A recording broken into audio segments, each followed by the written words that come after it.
Jeigu būsimam Lietuvos Seime būtų daugiau kaip pusė tokių žmonių kaip Povilas, mes pajustume ženklius pokyčius, pozityvius ir ženklius pokyčius. Povilas, apie jį daug kalbėti nereikia, savo gyvenimo įrodė ištikimybę savo šaliai, savo tikėjimui. Jis aktyviai pareiškė savo nuomonę ir savo poziciją dėl Lietuvos dar sovietmetį. Nuo 88 metų jis yra ir Sąjūdyje, ir per sausio įvykius. Jis buvo pagrindiniuose, rūmuose. Pasiryžęs, atiduoti gyvybę.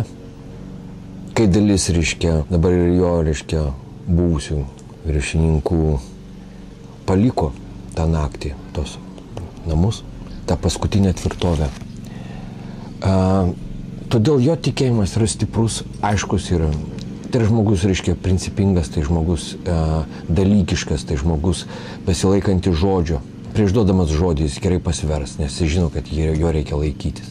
Tai labai džiaugiausi už Povilą, kad jis pagaliau, apsisprendė šitam žingsniui.